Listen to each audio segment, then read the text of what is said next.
What if the love story that changed everything began with one carefully rehearsed lie? And what if pretending to be in love was the only time you actually felt seen? Elena Moore was never supposed to be anything more than his assistant, organized, efficient, invisible in the background. But when billionaire Julian Whitmore needed anyone to pose as his partner for a weekend of family scrutiny, he didn't choose a model or a socialite. He chose her. Just a favor. He said, just a weekend. But what happens when lines blur between performance and truth, when a woman used to staying in the shadows becomes the reason a man finally steps into the light? And what happens when an old wound walks into the room, threatening to expose everything before either of them is ready to admit what this is? Is it still a lie if your heart believes it? And when the pretending ends, do they have the courage to choose what's real? If you believe in slow burn connection, in love that sneaks in through quiet moments and unspoken truths, then this is the story for you. Don't forget to like this video, share it with someone who believes in second chances, and subscribe to Shining Stories, where we tell love stories that feel as real as your own. Now, let's begin with a proposition, a lie, and the weekend that changed everything. The sky above Chicago was melting into gold as evening settled over the city. On the 34th floor of Whitmore & Co., one of the Midwest's most prestigious financial firms, Julian Whitmore was still hunched over quarterly projections, his sharp eyes scanning columns of numbers with surgical focus. Behind him, the skyline glimmered like a promise, but Julian never paused to admire it. His life was built on logic, precision, and control. Everything that didn't serve a clear purpose was eliminated. At 38, Julian had expanded his late father's firm into a national powerhouse, efficient, respected, unshakable, and entirely alone. A call from his mother broke the silence. Margot Whitmore, with her signature blend of grace and steel, didn't even say hello before launching into her usual reminder. You haven't forgotten, have you? The anniversary this Saturday. 40 years. Your father would want you there. Julian closed his eyes briefly. He hadn't forgotten. He just hadn't planned to go. And Julian, she added after a beat, don't tell me you're coming solo again. Click. She never waited for a response. The message was clear. Don't show up empty-handed. The next morning, over bitter espresso in the staff lounge, he mentioned the call to his sister Natalie, a blunt, brilliant corporate lawyer with zero patience for emotional nuance. Bring someone, she said flatly. Doesn't need to be real. Just believable. You're a problem solver. Solve it. The idea should have sounded absurd, but it stuck. Later that day, during a team briefing, Elena Moore walked in, a folder in her arms, her stride calm, exact. She had been his executive assistant for nearly 5 years, discreet, unflappable, loyal, and, perhaps, the most stable presence in a world of shifting priorities and endless pressure. Julian watched her for a moment longer than usual. He didn't decide. He calculated. When the meeting ended, he asked her to stay. With the door closed and only silence between them, he folded his hands, leaned forward, and said, I need a favor, not personal. Just logistical. Elena raised an eyebrow. I need someone to accompany me to a family event this weekend, in Lake Forest. You'd be posing as my partner. She blinked. You want me to pretend to be your girlfriend? He nodded once, without flinching. Just for the weekend. I trust you. You understand my schedule, and you can navigate my family better than anyone else here. Elena stared at him, caught between disbelief and something else. He wasn't joking. That much was clear, and that somehow made it harder to say no. That night, in the quiet of her apartment above a corner bookstore, Elena sat staring at her untouched dinner, wondering how exactly she had ended up here, caught between professionalism and the most unexpected proposition of her career. That night, in the small apartment Elena shared with her younger brother, she tried to make sense of everything. Lucas, a second-year engineering student, had recently lost his scholarship after a complicated surgery sidelined him for nearly a semester. The medical bills had snowballed, tuition deadlines loomed, and no matter how hard Elena worked late nights, early mornings, it just wasn't enough. Julian's offer, once absurd, now sounded like a lifeline. Generous pay, 2 weeks off, a weekend of pretending. Uncomfortable, absolutely, but maybe necessary. The next morning, she entered Julian's office with the same calm precision she used when organizing his international calendar, but this time, her voice was firm. "I'll do it," she said, "but under conditions." She laid them out, one by one. No physical contact without explicit consent, absolute confidentiality, and half the payment up front. Julian listened, unreadable as always, but when she finished, a quiet breath escaped him, a rare softness crossing his face. "Deal," he said simply. By Friday afternoon, they were in a sleek black sedan, bound for the Whitmore family estate, just outside Lake Forest. Elena stared out the window as tree-lined roads gave way to long stone walls and manicured drives. She tried to keep her posture composed, her breathing steady. But nothing about this felt routine. Julian, surprisingly, seemed at ease, more so than in the office. He spoke about his grandfather, a stern man who had taught him never to flinch in discomfort, about his older brother, now living abroad, about growing up in a world where control was currency. In return, Elena shared fragments of her past, her mother, a pianist, taken too soon, the burden of raising her brother, the weight of staying afloat, always. Between them, something shifted unspoken, fragile. They spent part of the drive crafting a fictional story, two longtime colleagues who eventually fell into quiet affection. They had been dating for 8 months, comfortable, steady, safe. Elena took notes, memorized dates. They invented memories where they met, what she ordered on their first fake date, even inside jokes. At one point, Julian looked at her and said quietly, "You probably know me better than anyone." She didn't answer, because that sentence said more about his loneliness than it did about her. The estate gates opened without a sound. The Whitmore home stood regal against the fading sky, an enormous colonial mansion with lavender planters, sculpted hedges, and a kind of cleanliness that looked staged, like something curated, not lived in.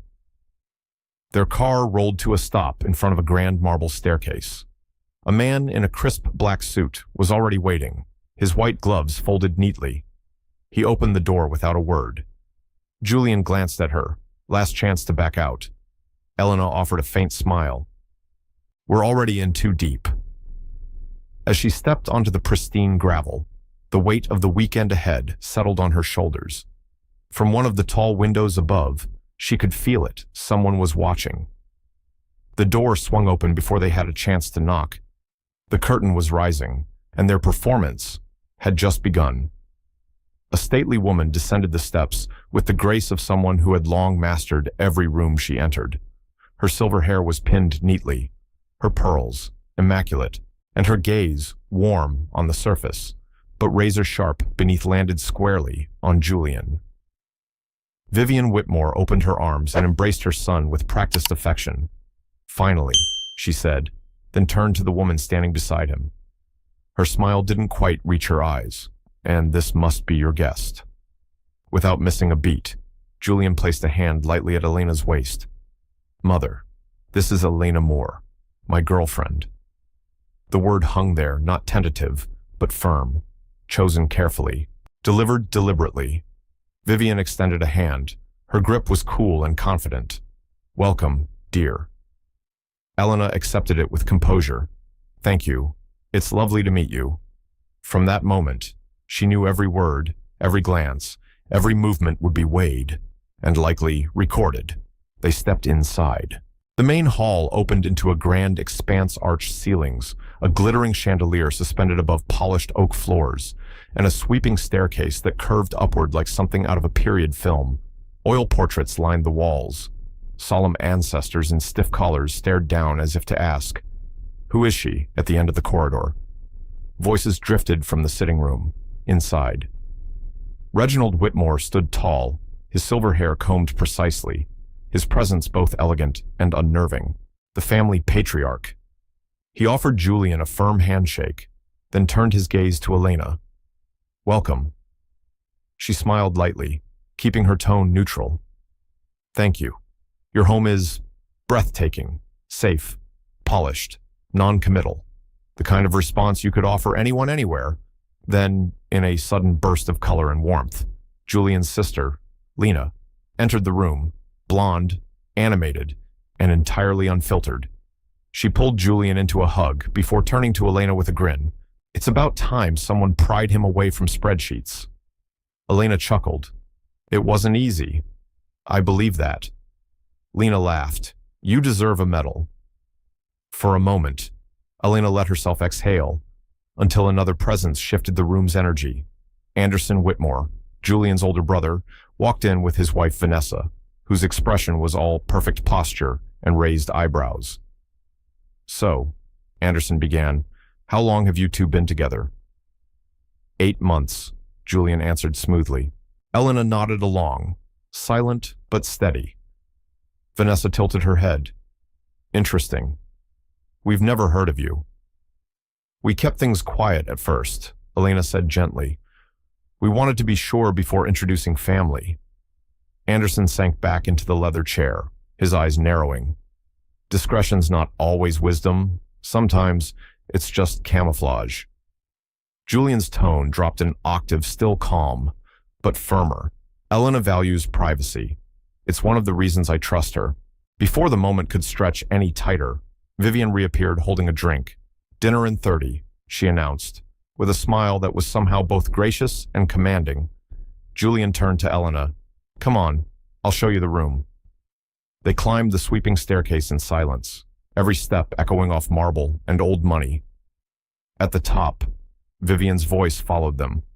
I had the guest room next door made ready for Elena, but of course, you may arrange things however you like.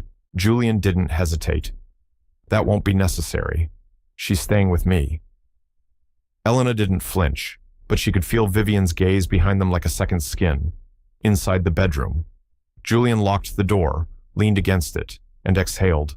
First test complete. Elena sat at the edge of the bed. The performance had just begun, and so far, no one had called their bluff. Elena settled into a tufted armchair near the tall window, exhaling slowly. They're more direct than I expected. Julian let out a quiet laugh as he loosened his collar. Old money Chicago. That was them being polite. The room reflected the family's legacy, dark walnut furniture, thick velvet curtains, oil paintings in heavy frames. A king-sized bed sat at the center, flanked by antique nightstands. A deep green leather sofa stretched along one wall near the fireplace. Julian gestured toward the bed. Take it. I'll use the couch. Elena nodded. That's fair. She retreated into the bathroom to change. The running water muffled her thoughts. After a moment's hesitation, she chose a deep burgundy dress, modest in shape, soft in fabric, graceful, but not loud. She pulled back part of her hair, added a touch of lipstick, and took a long breath before stepping out. Julian stood by the mirror, adjusting the cuffs of his dress shirt. When he turned and saw her, he stilled just for a moment. You look beautiful. Elena offered a small nod. Thank you. It was a simple exchange, polite, safe.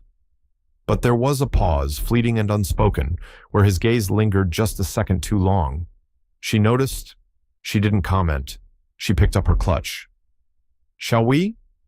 They descended the staircase together, rehearsed smiles in place, each silently preparing for the second act of their performance, without realizing how easily truth was beginning to blur the edges of fiction. The Whitmore dining hall was as grand as the rest of the estate vaulted ceilings, linen drapes billowing gently, and a polished oak table that stretched the length of the room like a runway for reputation. A golden chandelier shimmered above the crystal place settings. Elena took her seat beside Julian, her spine straight, fingers lightly resting on the stem of her glass. Her eyes subtly scanned the faces around her. Reginald sat at the head, as expected, with Vivian beside him, silent and statuesque. Down at the far end, Anderson and Vanessa maintained a quiet dominance. Their eyes rarely blinked. Their smiles rarely reached their eyes. Only Lena, Julian's sister, seemed relaxed, chatting effortlessly, tossing in light jokes to ease the invisible pressure clinging to the room since their arrival. But even laughter couldn't shift the spotlight. Everyone was watching them, their every word, every glance, every silence. Midway through the first course, Reginald raised his glass not to toast, but to inspect. Julian tells us you've worked together for years. Elena nodded calmly. 3, to be exact. Reginald's brow lifted, tone unreadable. And only now you've become close. Julian stepped in, smoothly. It started with trust, respect, the kind that builds quietly over time. Elena added, her voice firm but composed. We made sure it wouldn't interfere with the professional environment. We only acted when we were certain. It sounded prepared because it was... But there was just enough honesty between their eyes to blur the rehearsed lines. Vivian lifted her glass, but didn't sip. You seem in sync. The pause after those words hung in the air, like a thread waiting to fray. The conversation shifted, to wine, to roses blooming in the East Garden, to guests arriving for the upcoming anniversary gala. But the attention never really left the couple at the center of it all, and beneath the silverware and surface-level smiles, a quiet question pulsed in every glance. Who is she really, and what does she want? The next day unfolded slowly, sunlight pouring into the Whitmore estate like liquid gold. Conversations turned lighter, more social. At brunch, Lena shared a story from a recent charity gala, filled with laughter and anecdotes, but it didn't take long for Vanessa to steer the conversation back to the couple of the hour. So, Lena asked playfully, what was your first official date like? Elena smiled, already prepared. They'd crafted this story together during the drive. Dinner near the lake, cozy little Italian place, the kind with candles and too much wine, Julian added with a soft laugh. She made me laugh so hard, I nearly spilled my drink. I can't remember the last time that happened.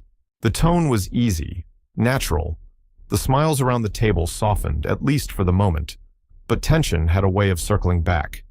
Anderson leaned forward. And at work, how do you manage boundaries? It's a high-pressure environment. Elena's posture straightened. Clear separation. No overlap. No influence on decisions. We operate exactly as we did before. Julian nodded. She's the most competent person I've ever worked with. Our relationship doesn't change that.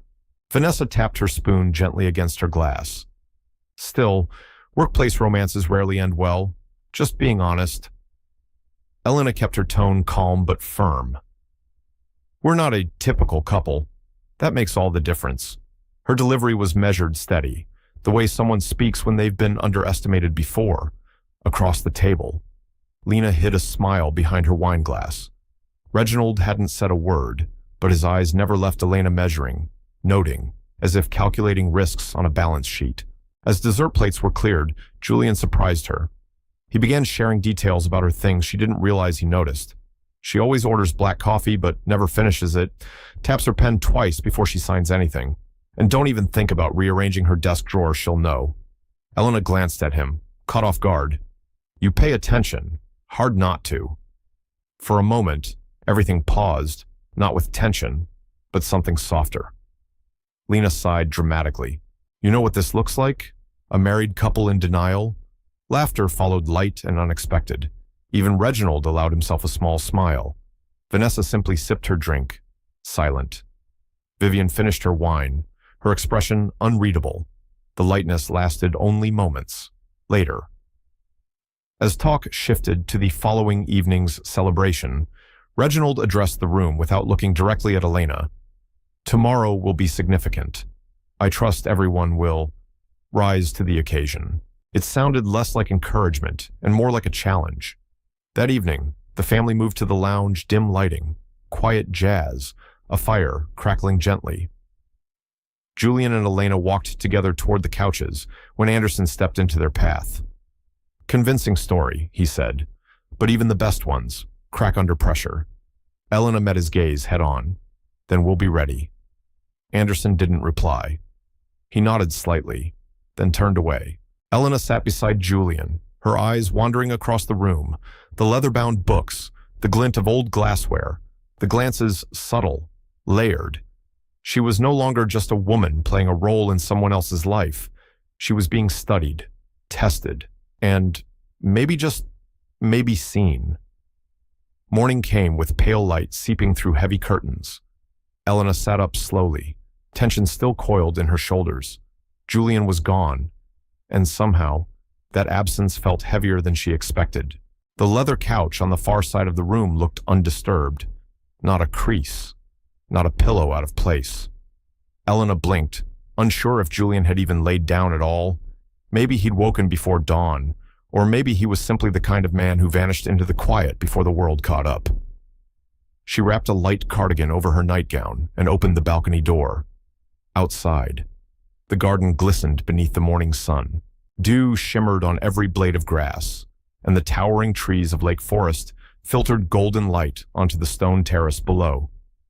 Julian sat there, alone, coffee in hand, tablet on his lap, back straight, but eyes softer than usual. He noticed her in the doorway and gave a small smile. "There's coffee. I got you some." She joined him, accepting the cup, grateful for the warmth against the chill in the air. They sat in silence for a while, filling the space with small, harmless observations. The scent of cedar, the guest itinerary, the unusual color of the wood stain on the deck. Safe topics, the kind that lived between trust and hesitation. Then Elena spoke, her voice low. "You seem different here." Julian looked toward the trees. "Here, I'm not negotiating contracts or watching stock tickers. I'm just breathing." She studied his expression. There was no suit of armor today, just a man in a sweater with too much on his mind. "Have you ever thought about walking away?" she asked. He didn't answer immediately. The pause was long, honest. "Yes," he finally said, "but I wouldn't know how. This life, it's all I've ever known." She nodded, no judgment, just understanding.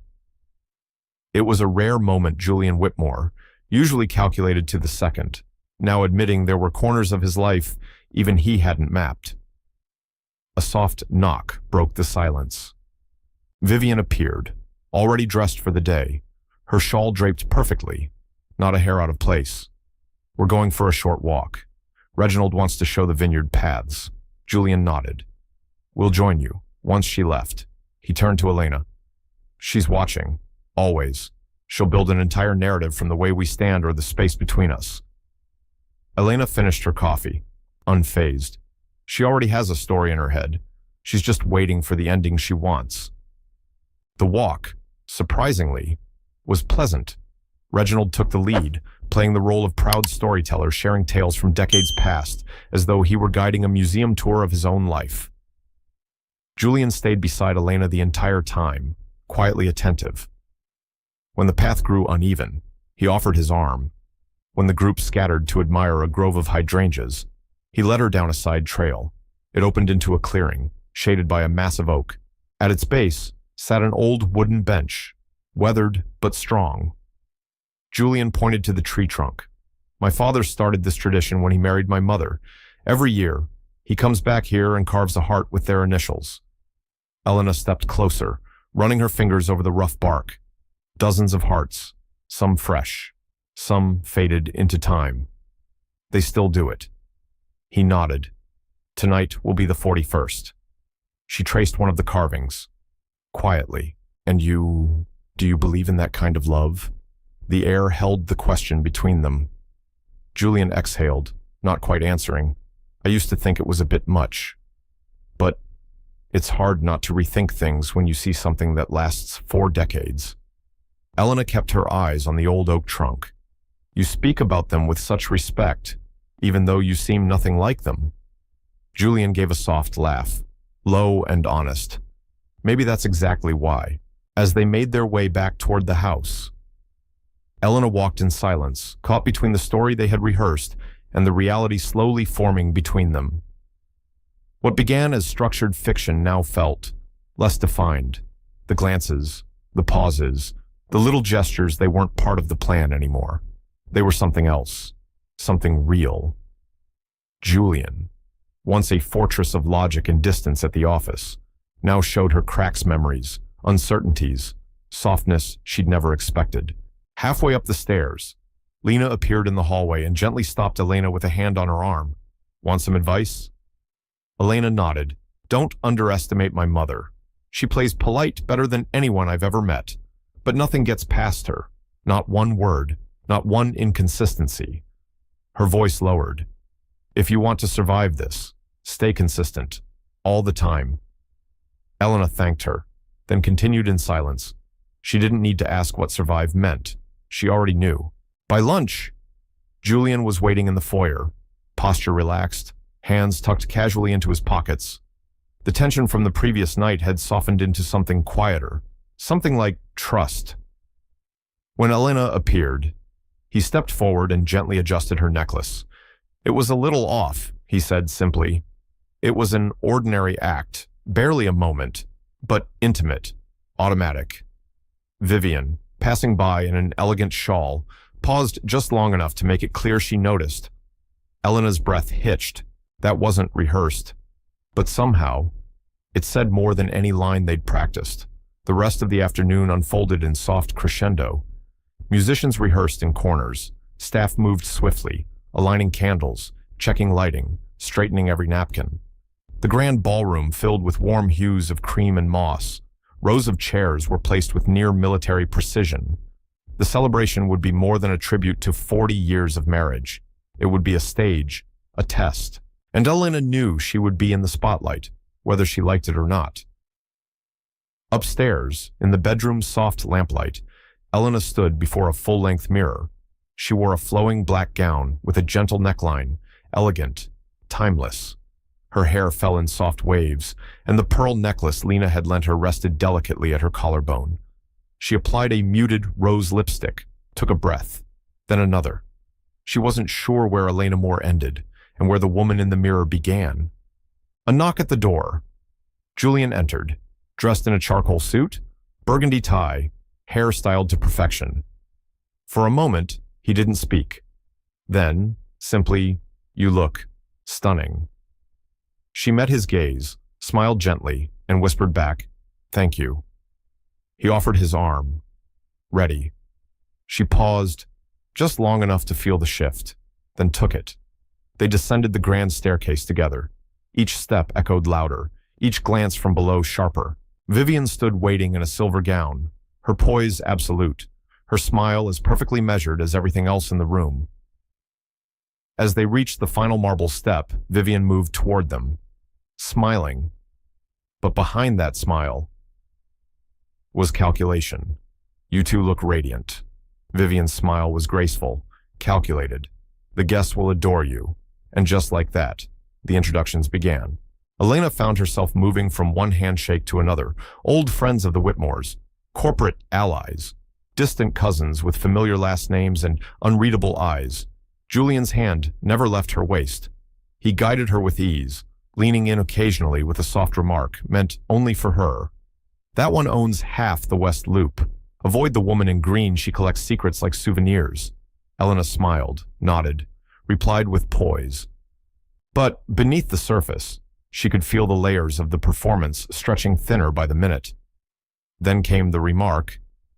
A woman in pearls glanced at her neck. "Isn't that Vivian's necklace? I'm quite sure she wore it to her engagement dinner." Elena answered with quiet grace. "Yes. She suggested I wear it," Julian added smoothly. "We thought it was a meaningful gesture." Vivian, standing nearby, didn't object. She simply sipped her champagne and watched. Soon after, Reginald stepped onto a small platform, microphone in hand. The lighting cast a golden glow across the room as his voice filled the space, measured, resonant, commanding. 40 years of marriage isn't built on perfection. It's built on daily choice, on staying, when walking away might be easier. Silence followed, respectful, listening. "Tonight, we don't just mark a journey, we honor what it built and what we hope our children will one day find for themselves." His gaze moved across the ballroom landing, for just a moment, on Julian, then Elena, even for those whose partnerships are newly unveiled. Laughter rippled lightly through the room. Julian didn't react, but Elena caught the subtle clench of his jaw. Then the music began. Couples drifted toward the dance floor.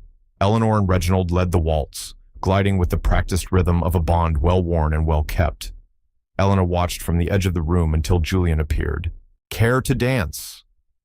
She raised a brow. "You know how, since I was 12, he replied with a smile. She placed her hand in his. They moved to the center, and as the music rose, so did the attention of the entire room. Julian moved with quiet precision, each step confident, each touch deliberate. Elena matched him easily, but her focus slipped from the rhythm drawn instead to his eyes.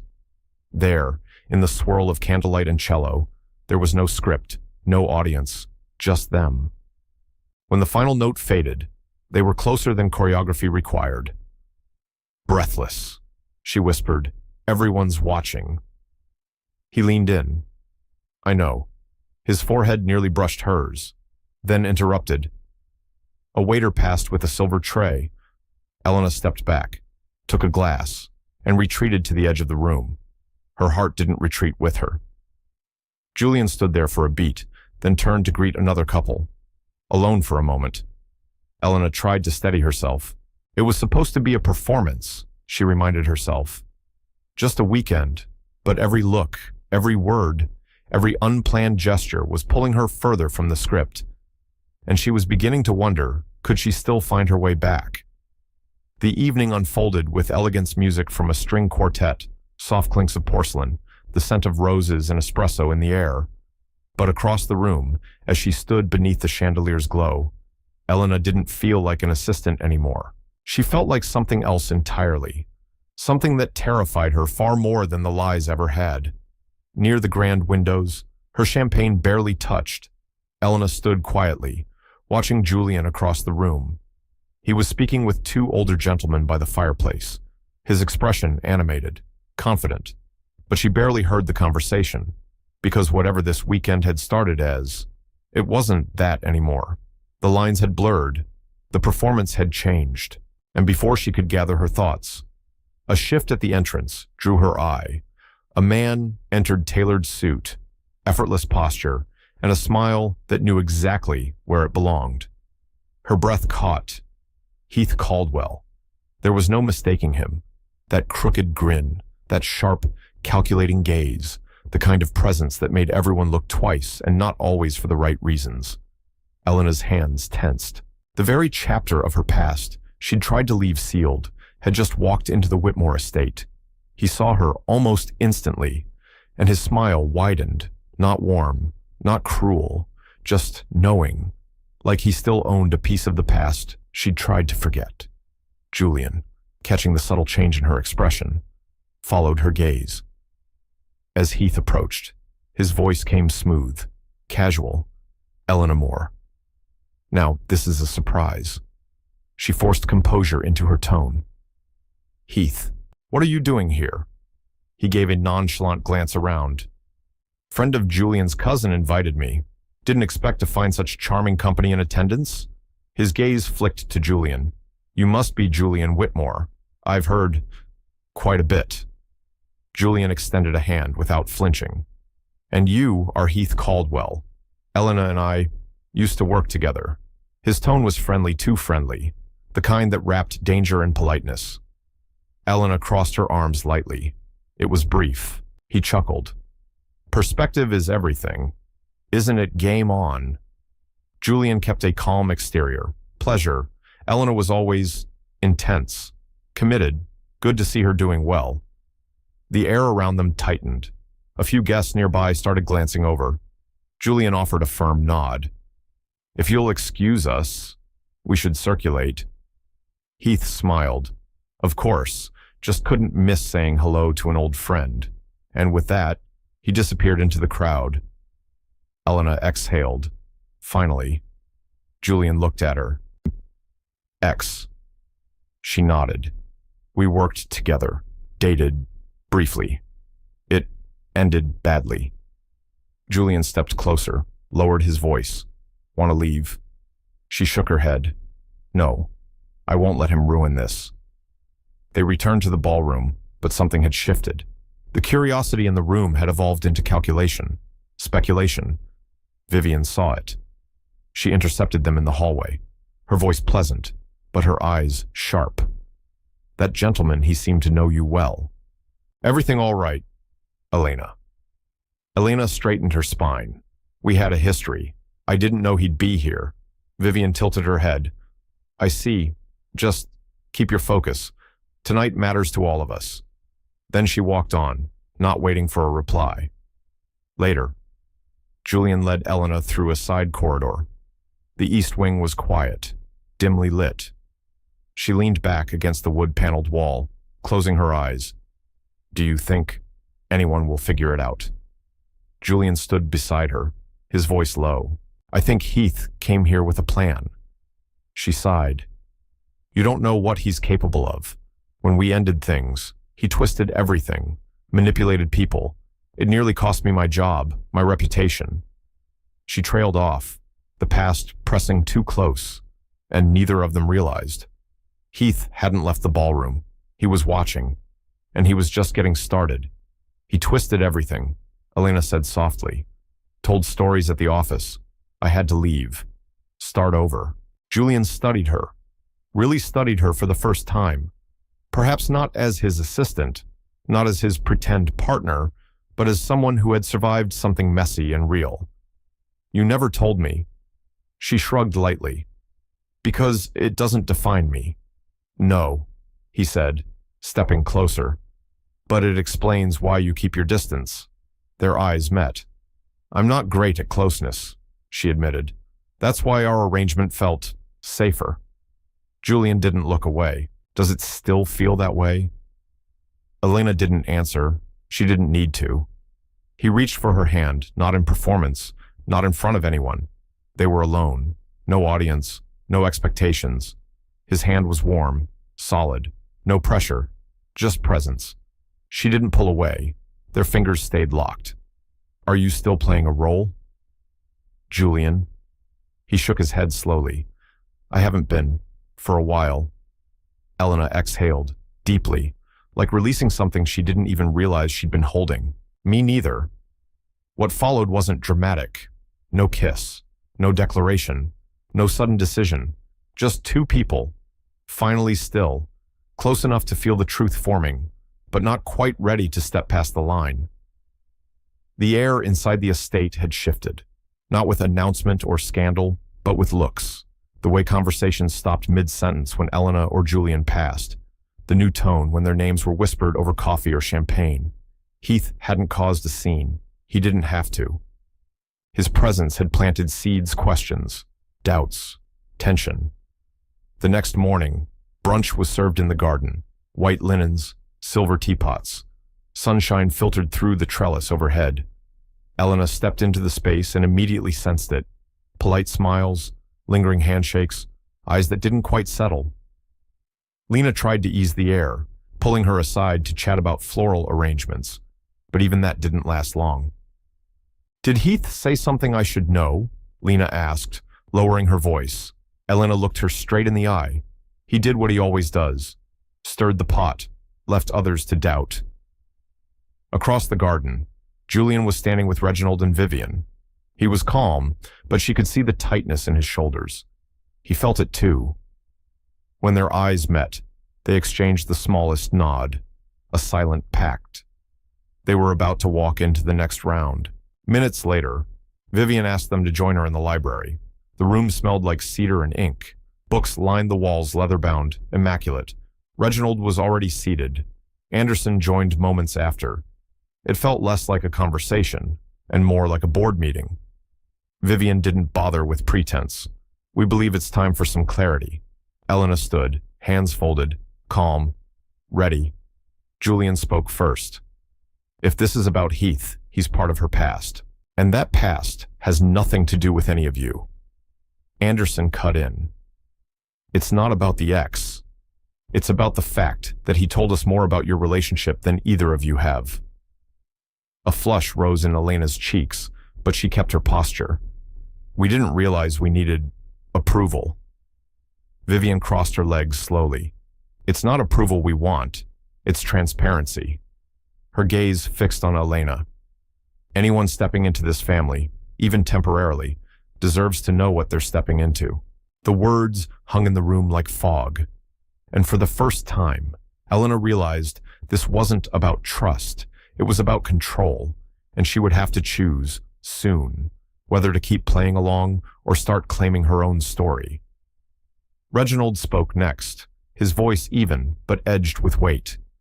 "Julian, the issue isn't just her, it's you. You've always kept your life locked behind glass, never introduced anyone, and now, you show up with your assistant as your partner." Julian didn't blink. "Elena has been beside me for years. When the firm faced its darkest quarters, she kept things together. If I have the stability to stand here today, it's because of her." Vivian remained expressionless. "And how long have you been together?" Elena stepped forward. Calm. 8 months. Her voice didn't waver, but the room's air turned heavier. Anderson crossed his arms. "There are inconsistencies, and now, with Heath stirring the waters, it's already creating problems we didn't invite." Julian stood. This was never supposed to unravel like this. But maybe. It's time to stop pretending. The room stiffened. I asked Elena to pose as my girlfriend, just for the weekend, because I was tired of pretending for you all. He didn't soften it. I didn't want to fake another relationship or face another dinner with sympathetic stares, so I asked the only person I trust. Silence. Anderson exhaled like he'd won. Vivian said nothing. Reginald lowered his eyes, but Julian wasn't finished. "I understand what we did, and I regret pulling the family into something we should have faced directly. That's on me." There was a pause. Then Elena stepped forward. Her voice didn't shake. "I'm sorry, too. Not for saying yes, but for thinking we could script something this complicated. If the family wants clarity, I'm here. But what's between Julian and me, that belongs to us." No one spoke for a moment. Then, finally, Reginald rose. "You've stirred the pot, that's clear, but maybe you're just two adults, trying to make sense of something real. I hope you both know what you're doing." Vivian followed, graceful as always. The party isn't over. And now, more than ever, everyone will be watching. Anderson left last, without a word. As the door closed, Julian turned to Elena. "If you want to leave, I'll understand." She shook her head. "I don't want to go, but I don't want to keep pretending either." Julian drew a long breath. "Then we move forward, as we are." She nodded. They walked out side by side, not conspirators anymore, but two people who'd stopped performing and started telling the truth.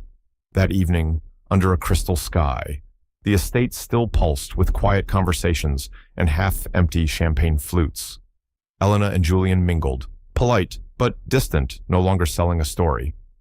And yet, something hung in the air, as if everything they hadn't said still echoed between them. Later, when the final toasts ended and the elder guests began to depart, Elena excused herself. She climbed the stairs slowly, stripped off her gown, washed her face, tied her hair into a loose knot, now in a simple blouse and cotton pants. She finally let herself breathe. Then a knock. It was Julian. He stepped in quietly and sat by the window, elbows on knees, staring at the floor. He didn't speak right away, and she didn't force him to. Finally, his voice barely above a whisper. "I think we crossed a line we can't come back from." His words were quiet, but they carried the weight of everything they hadn't said. Elena crossed her arms, grounding herself. "I didn't expect this to be simple, but I never thought it would get under my skin like this." Julian looked up slowly. "What happened downstairs? I took responsibility, because it was my idea from the start, but I couldn't explain what's really going on." She stepped closer. "You didn't have to do that. I didn't want to put you under fire," he said, "but I also didn't want to keep pretending that you're just helping me out." Elena sat on the edge of the bed. Her voice was steady. "You still don't know what you want." "Do you?" Julian paused longer than usual. "I know what I don't want. I don't want to go back to how things were. I don't want you leaving this house thinking this was just a polished lie. She looked down. And I don't want to walk away thinking. I got swept into a part that started to feel too real. This silence wasn't uncomfortable. It was honest, unfiltered. Julian stepped closer. You looked different today, he said. When you stood up to my mother, when you stayed calm while everything cracked. I didn't just see someone I admire. I saw someone who matters, more than I planned for. Elena gave a small, faint smile.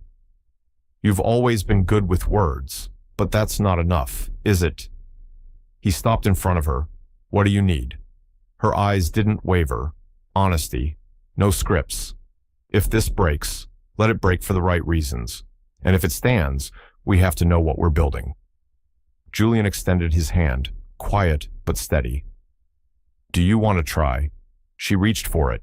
I want to understand this. No more performances. No more rehearsals. He nodded, firm. No more rehearsals. And in the stillness that followed, there were no more words to add. When he pulled her into an embrace, she felt it. Not certainty, not clarity, but relief. Not an ending, a beginning. Something imperfect, unknown, but real. That night, long after the music faded and the estate grew quiet, they stood side by side on the balcony, looking up at stars they didn't name, speaking only in glances, small comments, the language of peace. There were no promises, no labels, just a shared desire to keep going, one honest step at a time. And for that moment, it was enough. The next morning arrived crisp and quiet. The mansion, still and drowsy, carried a new kind of hush. Ellen awoke slowly, sunlight warming the sheets beside Julian.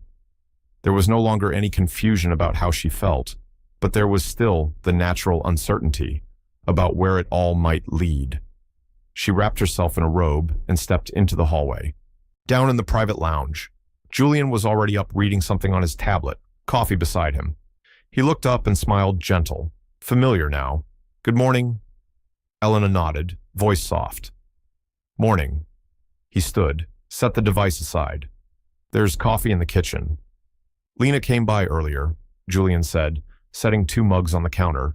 She made sure everything was ready for breakfast. Elena gave him a soft nod of thanks and followed him into the sunlit kitchen. The morning light streamed through tall windows, filling the space with golden warmth. They sat together at the marble island, sipping their coffee slowly. The silence between them had changed, no longer strained. It was the kind of stillness that felt safe, comfortable, like a shared breath between people who finally understood each other. After a while, Julian spoke quietly. If you want to head back to Chicago today, I'll understand. Elena looked at him steadily. Do you want me to go? He shook his head once. I want you to stay, but I also don't want you to feel obligated to something that's still forming. She exhaled gently. We've already crossed the line, Julian. And despite everything, the pressure, the awkwardness, the lies, what's left, I don't want to walk away from it. He held his cup between both hands. Neither do I. By late morning, they walked side by side through the estate gardens. Gone were the music and chatter. Staff were taking down string lights, packing centerpieces into boxes. The party was over.